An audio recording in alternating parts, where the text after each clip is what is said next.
जय श्री कृष्ण। नमस्कार। मेरे YouTube चैनल श्रद्धा में आप सभी लोगों का हार्दिक स्वागत है। उम्मीद करती हूँ कि आप सभी सुखी और स्वस्थ होंगे, भगवान की भक्ति में व्यस्त होंगे। आइए जानते हैं आज इस वीडियो के माध्यम से श्री कृष्ण जन्माष्टमी व्रत कथा के बारे में। जैसा कि हम सभी जानते हैं, ऐसी मान्यता है कि भाद्रपद के कृष्ण पक्ष की अष्टमी को भगवान श्री कृष्ण का जन्म लिया था, इसलिए इस दिन को हर साल श्री कृष्ण जन्माष्टमी के रूप में मनाते हैं। चलिए जानते हैं श्री कृष्ण जन्माष्टमी के व्रत कथा के बारे में। कृष्ण जन्माष्टमी हम हिंदुओं का प्रमुख त्यौहार है, जो हर साल भाद्रपद कृष्ण पक्ष की अष्टमी को मनाया जाता है।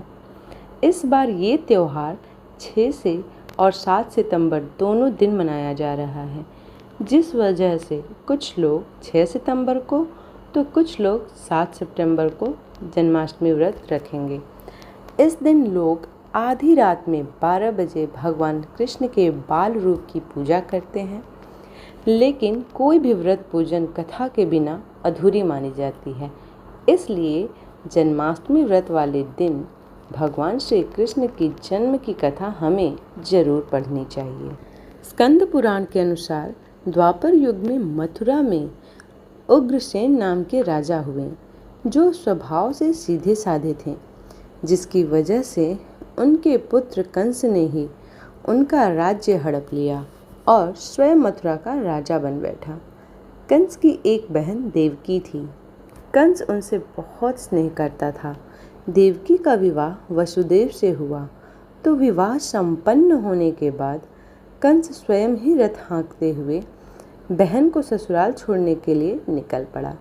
जब वह अपनी बहन को छोड़ने के लिए जा ही रहा था, तभी आकाशवाणी हुई कि जिस बहन को तू इतने प्रेम से विदा करने स्वयं ही जा रहा है, उसी की 8वीं संतान तेरा संहार करेगी। यह सुनते ही कंस क्रोधित हो गया और देवकी और वसुदेव को मारने के लिए आगे बढ़ा। तभी वसुदेव ने कहा कि वह देवकी को कोई नुकसान न पहुंचाए। वसुदेव ने कहा कि वह स्वयं ही देवकी की 8वीं संतान कंस को सौंप देगा। इसके बाद कंस ने उन दोनों को मारने के बजाय कारागार में डाल दिया। इस तरह से कारागार में ही देवकी ने अपनी 7 संतानों को जन्म दिया और कंस ने एक एक करके सभी को मार दिया। इसके बाद जैसे ही देवकी की 8वीं संतान होने को थी, वैसे ही कंस ने कारागार का पहरा और भी कड़ा कर दिया।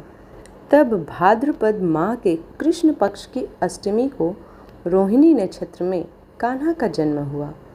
तभी श्री विष्णु ने वसुदेव को दर्शन देकर कहा कि वह स्वयं ही अब उनके पुत्रों के रूप में जन्म ले रहे हैं। उन्होंने यह भी कहा कि वसुदेव उन्हें वृंदावन में नंद बाबा के घर छोड़ आए और यशोदा जी के गर्भ से जन्मी कन्या को कारागार में ले आए। यशोदा जी की गर्भ से जन्मी कन्या कोई और नहीं बल्कि स्वयं माया थी। यह सब कुछ सुनने के बाद वसुदेव जी ने ठीक वैसा ही किया। भगवान श्री कृष्ण का जैसा ही जन्म हुआ, वसुदेव जी ने उन्हें अपनी गोद में उठाया। कारागार के ताले खुद ही खुल गए। पहरेदार नींद की आगोश में आ गए। टोकरी में रखकर वृंदावन की ओर निकल पड़े। कहते हैं कि उस समय यमुना जी पूरे उफान पर थीं। वसुदेव जी ने टोकरी को सिर पर रखा और यमुना जी को पार करके नंद बाबा के घर पहुंच गए।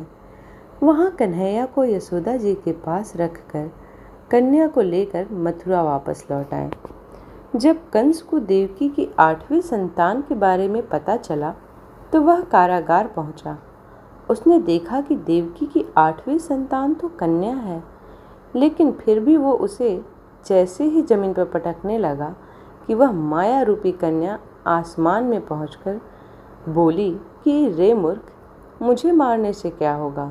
तेरा काल तो पहले ही वृंदावन पहुंच चुका है और वह जल्द ही तेरा अंत करेगा। इसके बाद कंस ने वृंदावन में जन्मे सभी नवजात को पता लगाया। जब उसे यशोदा के लाला का पता चला, तो उसने उसे मारने के लिए प्रयास किए, लेकिन कोई भी उस बालक का बाल भी बांका नहीं कर पाया। फिर श्री कृष्ण ने युवावस्था में कंस का अंत किया। तो ये थी श्री कृष्ण जन्माष्टमी की व्रत कथा। उम्मीद करती हूँ कि आज की ये वीडियो आप लोगों को पसंद आई हो। वीडियो पसंद आई हो तो वीडियो को लाइक करें, शेयर करें और चैनल को सब्सक्राइब करें। इसी प्रकार की भक्ति भाव पूजा पाठ से जुड़ी हुई वीडियोस को प्राप्त करने के लिए चैनल को सब्सक्राइब करना ना भूलें। मिलते हैं अगले वीडियो में, तब तक के लिए राधे राधे।